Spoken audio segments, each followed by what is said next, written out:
زما په خیال باندې داسې مسله به انسانیت ته نه راغلی چې د هغې حل به نه پیدا شوی که سم راغلی که هغه پخوا و که اوس د ټکنالوژي په دور کې دی ګوره چې په ستاسو په کمپیوټر کې وایرس شته دی نو انټي وایرس هم ورسره شته دی نو چې څنګه کوم یو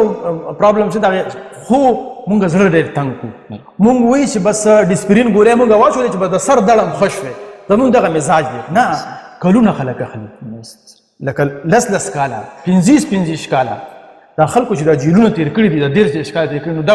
هم د دغې څیز دپاره کړي نو زه 13 کاله خدای پاک ما دغه جیل خو نه تېروم که نه 15 کاله زیات سبق وایم 15 کاله زه مو پلار لپاره دې ووایم ورسره سایډ زه کومه خو دا یو خبره ده چې د چا کم شوق وي که نه که هغه سیکنډ ټایم کې د 1 ګنټه هم کوي نه هغه 5 ګنټو نه هغسې وایي د خدای دپاره پښتنو سانونو پیژنئ ستاسو دپاره خو به ځان له پیغمبر نه راځي زه عثمان چکور یم جرنالیزم ډپارټمنټ ساخري سټیجز دی او دلته حیدرآباد فزیکس کې پاتې کېږم سر څنګه چې موږ دا سیشن واخیستو نو دې کې خو یو ګټه دا وشوله چې هغه ذهناً موږ ډېر زیات فکر هم دا وکړو چې په کار وه موږ له داسې ضرورت دا و چې دا اول سیشنز موږ ته شوی وی بهرحال له بده مرغه هغه شان نه دي شوي خو اوس که زه ګورم چې را روان ځوان کول چې کوم دی ځوانان یا پیغلې نو هغه دغه شانې دي د دغه ستونزو ښکار دي هغه غواړي چې ما ته څوک یو لاره سم هم برابره کړي که نه خو دغه سیشنز به موږ لا یا د ځوانانو پیغلو دغه ګټور کړي چې هغه به هغه وخت بې ضایع کېږي نه لکه زه خپل مثال په توګه خپله خبر وکړم زما تقریبا کال 1.5 کال داسې زه یا 2 کاله ضایع شو چې زه وایم کور نه دغه پریشر و بیا هغه د ټولنې پریشر بیلي دبا وي چې ته به دا کې مطلب ایم بی بي ایس به کې دغه څنګه چې خبره وشوله چې د سکوپ مین مسلې بل خلک به څه وایي نو دغه ټولې ستونزې منځته راځي نو د هغې سره د خلکو بیا زه خپله خبره کوم پوښتنه مې دا کوله چې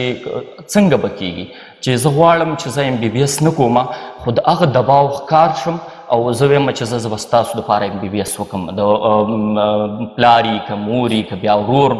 مطلب ګاډین مشر چې کوم که نه سرپرست نو د هغې د دباو د لاندې که زه وایم چې انکار کوم د دې نه انکاري کېږم نو هلته ماته مسله جوړېږي خامخا کور کې هغه ماحول هم خراب شو دا په ما زه خپله خبره کوم نو د دې نه به موږ څنګه چې د دې دغه نه بچ شو کومه لار به اختیارو جزاک الله خیر که چېرې زه یو پروفیشن نه اختیارول غواړم لکه مثال په توګه باندې ډاکټر یا بل څه خو مور پلار مې مجبوروي نو زه به خپل مور پلار به زه څنګه کنوینس کړم زه څنګه به زه هغه مطمئن کړم چې هغوی زما دا خبره ومني او هغوی ما په دغه فیلډ ته ورنه لګي دا سوال دی بالکل دې اسانه طریقه خو دا ده چې ستاسو د پلار او د مور بس دوستان ضرور وي او داسې دوستان به ضرور وي چې لکه هغه به د هغې نه مجبوره هم وي او خبره به هم مني نو تاسو به هغه وګورئ او هغې ته ولاړ شئ چې کاکا ماما یا چاچي یا چې سم ورته تاسو وایئ چې ګوره زما شوق د هیڅ سره دی او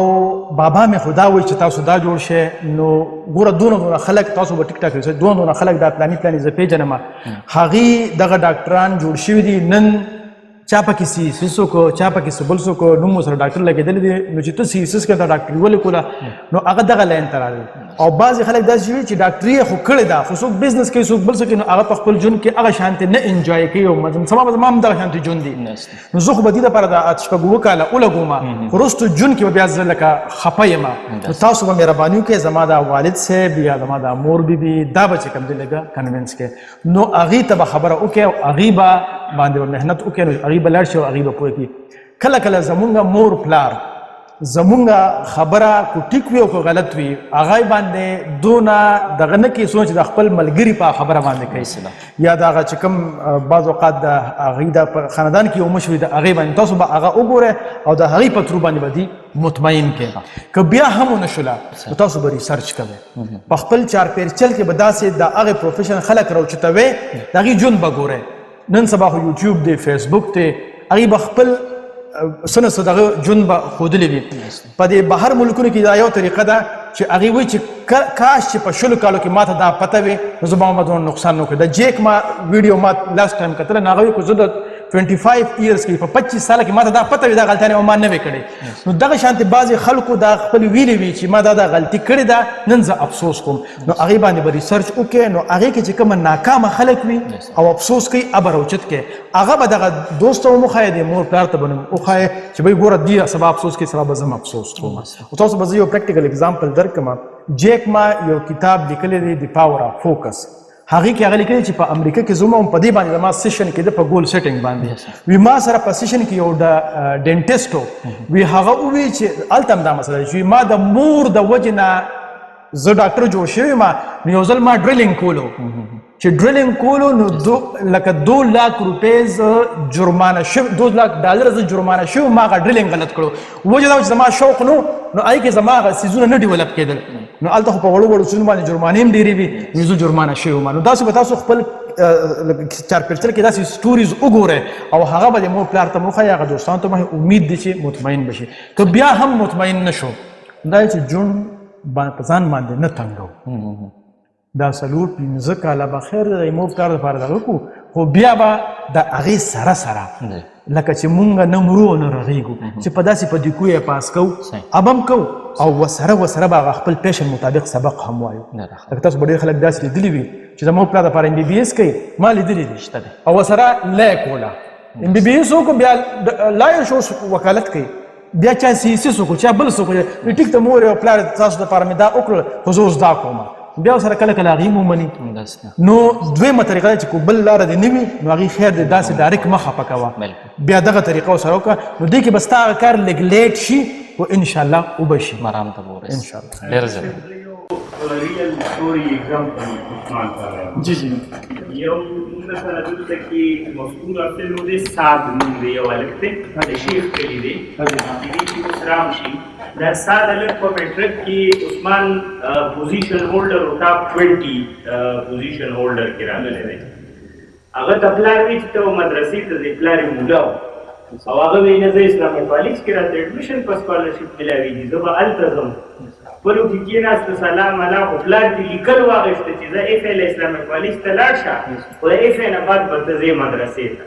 ده ورسره لیکل وکړو چې 2 کاله بعد به زه بیا به ګورو. هغه هلک اوس په فرسټ ایئر کې په آرټس کې اسلامي کالج کې پوزیشن هولډر دی او د سیکنډ ایئر ایگزام یې اوس ورکړی دی. هغه هلک څنګه چې ډاکټر صاحب تا ته طریقه وښوله هغه ګرځېدو چې زما په دې پلار د ټولو نه مؤثر سړی څوک دی هغه ما له راغلی او زما پلار د هغه ملګری و. ما ته یې ویل چې یاره داسې کار دی چې زما په خاندان کې هېڅوک داسې نشته دی سعد وی چې هغه زما په دې پلار مولانا عبدالکبیر باندې دا خبره ومني چې زما په لمس کې اډمیشن شوی دی په سکالرشپ په هیومنیټیز BS کې او ډاکټر صاحب په سکالرشپ څنګه شوی دی یو سیمسټر په لمس کې 12 लाख روپۍ اډمیشن دی هغه اچیومنټ ته ګوره او هغه سکالرشپ اخیستې ده KP نه 2-3 هلکان دي او اوس پلار ورته وایي چې نه ته به نه ځې اوس هغه په مخمسه کې ګیر دی هغه تر ما راورسېد چې ما پورې راورسېد هغه ته زه چا په لاس ورکړی وم چې دې مدرسه کې هم دی او دې په یونیورسټۍ کې هم دی نو دې به ستا پلار پوه کړي خو ما ته پته وه چې دا پلار زما په خبره نه پوهېږي اګر که زه په یونیورسټۍ کې هم یم او زه په مدرسه کې هم یم ما ویل چې د دې مناسب سړی دا زما پلار دی. نو هغه ته مې وویل او ته یقین وکړه زما پلار صرف هغه ته ټلیفون وکړو چې بچو سره په دې معاملاتو کیسه مه کوه دا په خپله حافظ قرآن دی زه دومره غټه لاسته راوړنه کړې ده په لمس کې سکالرشپ ګټلې دی او دا زما خبره ومنه چې دې بچي ته اجازت ورکړه. هغه ته هغه پلار اجازت ورکړو دلته مفکوره کې اوس موږ سره فیلوشپ هم کړی دی راځي 2 میاشتې به دلته تېروي سپتمبر نه به بیا ځي هغه لمس ته. نو کله کله دا موږ ته هوایي خبره ښکاري چې یاره دا ډاکټر صاحب کوم جواب راکړو مړه دا ضروري نه چې په دې کار وشي خو د هغه پلار پسې په دې منځ کې عمدې ساده هلک په ماماګانو په ټولو جرګې کړې وې خو نه یې منلې خو اخر کې چې مناسب سړی میلاو شو هغه کار وشو. نو اکثر داسې کېږي خو لکه موږ سره پلین نه وي د ډاکټر صاحب جواب حوالې سره ما وایي چې ډاکټر صاحب زه به دا یو خبره پکې لږه زیاته کړم. اکثر تاسو دا خبره وکړه چې خیر دا چې کوم پلار او مور خفه کول نه دي پکار او ته دغه جاري وساته. داسې کسان زما د مخې نظره تیر شوي دي چې هغوی دغه جاري ساتلي دي او یو خو د انسان چې زړه نه لګي نو هغه به مخکې بیا څه جاري وساتي. بهرحال هغه شروعات یې کړي دي نو په هغه کې چې بیا هغه فیل شي یا کار څه ورته ویلی شي ناکامه شي نو بیا ورته مور پلار دا وایي چې دغه دی ته د سبق لایق نه یا تی نشې ویلی بس پرېږده بل کاروبار. نو اصل کې د هغې په زړه کې خو بل څه هغه څنګه چې وایي چې دغه ډولکي مار هم داسې شی چې د بل کلي ډولکي مار ستا تماشې له راشي. خو دلته بیا دا شی نه د ساینس نه علاوه نو هغې جاري ساتلي دي خو چې کله هغه خپل ناخوښې سبجیکټ کې هغه دغه شي فیل شي دلته بیا دیو د دغه نه راوباسي سبق نه راوځي. دا هم یو غټه ستونزه ده. بالکل دا ګوره د هر یو څیز څه نه څه حل وي. زما په خیال باندې داسې مسله به انسانیت ته نه راغلی چې د هغې حل به نه پیدا شوی. تو سم راغلی که هغه پخوا و که اوس د ټکنالوژي دا ورکړلی. ګوره چې په ستاسو په کمپیوټر کې وایرس شته دی نو انټي وایرس هم ورسره شته دی. نو چې څنګه کوم یو پرابلم چې د هغې خو مونږ زړه ډېر تنګ کړو. مونږ وایي چې بس ډسپرین ګولۍ مونږ واچولې چې بس د سر دړم خوش وی زمونږ دغه مزاج دی. نه کلونه خلک اخلي لکه لس کاله 15 کاله دا خلکو چې دا جیلونه تیر کړي دي د 13 کاله تیر کړي نو دا هم د دغه څیز دپاره کړي. نو زه 13 کاله خدای پاک ما دغه جیل خو نه تېروم که نه 15 کاله زیات سبق وایم 15 کاله زموږ پلار لپاره دی ووایم ورسره سایډ زه کومه. خو دا یو خبره ده چې د چا کم شوق وي که نه که هغه سیکنډ ټایم کې د 1 ګنټه هم کوي نه هغه 15 ګنټو نه هغه سیوایي د هغې اثر ضرور وي. خو ضرور چې موږ سره پته چې دا زموږ شوق دی. خو کله چې موږ په شوق کې صادق یو دا بیا ممکنه ده. ډېره زیاته مننه ډاکټر صاحب. خوشحاله اوسئ. د خدای دپاره پښتنو سانونه وپېژنئ ستاسو دپاره خو به ځان له پیغمبر نه راځي.